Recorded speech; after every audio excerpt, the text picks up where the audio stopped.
Hey there friends, and welcome back to the channel.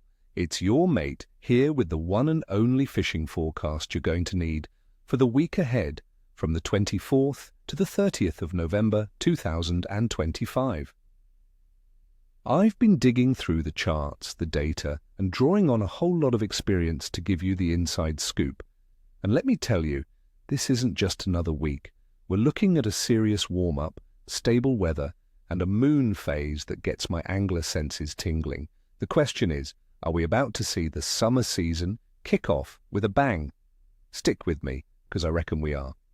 All right, let's get into the fish that should be on your hit list this week. First up, the mighty kingfish. My friends, with the water temperature pushing past that 20 degrees Celsius mark, the big kings are starting to get aggressive and hunt in shallower waters. You'll want to be looking around the main harbour points, coastal headlands, and over those offshore reefs. Early in the week, try live baiting with squid or yellowtail around those structures. As the temperature spikes on Tuesday and Wednesday, don't be afraid to switch to faster-moving presentations. Big surface poppers and stick baits cast into feeding schools at dawn could produce some absolutely explosive strikes. The key is to find the bait, and you'll find the kings. Next, everyone's favourite, the dusky flathead. This is prime time for big lizards. As the water warms, their metabolism goes into overdrive, and they'll be lying in ambush waiting for a meal. Forget the deep water, focus on the sand flats and drop-offs inside the estuaries and harbours, even talking depths of 2 to 4 meters. My go-to tactic will be casting soft plastics. Think 3 to 5 inch paddle tails or curl tail grubs in natural baitfish colours. Work them slowly along the bottom with little hops to stir up the sand. The run-out tide, especially in the afternoon when the water is at its warmest, will be the absolute golden hour for flathead this week. Remember, the big females move into the shallows to breed, so handle them with care and consider letting the big ones go. Let's not forget the humble bream. These guys are smart, but the stable conditions this week will make them a bit more predictable. They'll be holding tight to structures. Think bridge pylons, rock walls, boat moorings and oyster leases. With the clear skies we're expecting, you'll need to be stealthy. Light fluorocarbon leaders are a must, around 4 to 6 pound test. For bait, you can't go past fresh prawns or nippers. If you're into lures, small crankbaits or lightly weighted soft plastics cast right up against the structure and allowed to sink naturally should get the job done. The early morning and late afternoon bites will be best before the sun gets too high.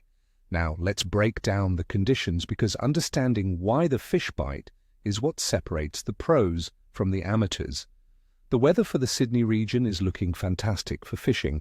We're starting the week around 21 degrees Celsius, but then we see a significant jump to nearly 30 degrees on Tuesday and 31 on Wednesday before it settles back into the mid-20s. This spike in temperature will really fire up the summer species. More importantly, the atmospheric pressure should remain relatively stable, with very little rain forecasted. Stable pressure means comfortable fish, and comfortable fish are feeding fish. The winds look to be manageable, mostly light to moderate, so getting out on the water shouldn't be an issue. The water temperature is the big story here.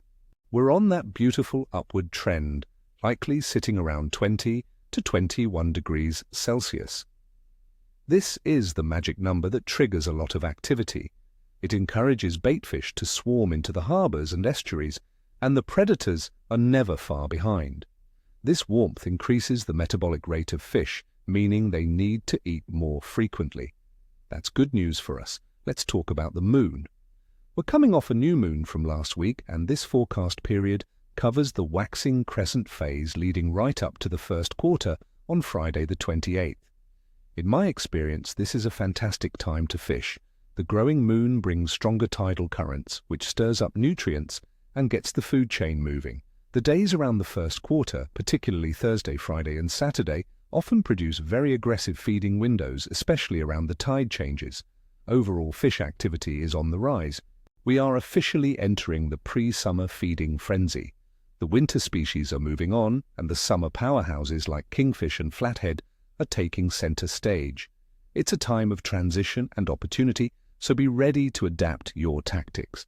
So let's put it all together for your day-by-day plan. Here's the final word. On Monday, the 24th of November, Im calling the bite good. It's a stable day. With moderate temperatures, the fish will be getting used to the steady conditions. Focus on bream around structure and prospecting for early season flathead. Tuesday, the 25th of November, will be excellent. This is the first day of the real heat up. That temperature jump will trigger aggressive feeding. Get out early and chase kings on the headlands or work the flats for flathead as the water warms up.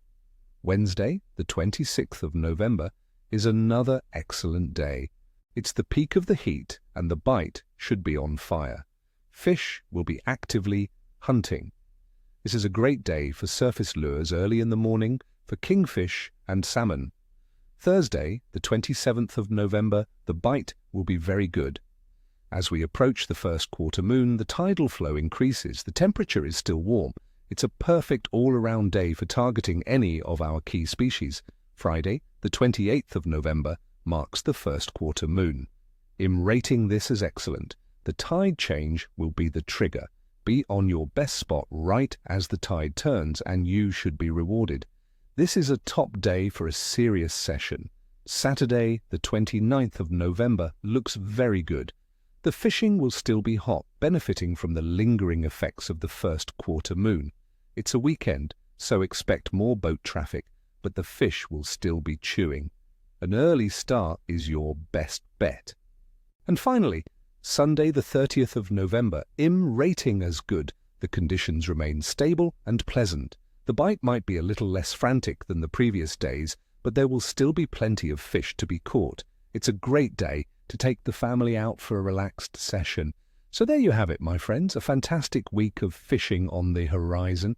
I hope this forecast helps you get out there and onto some amazing fish. As always, tight lines, and may your drag scream. Don't forget to hit that like button, subscribe if you haven't already, and drop me a comment below. I'd love to hear about your plans for the week or what you've been catching lately. Get out there and have a great time. We'll see you next time.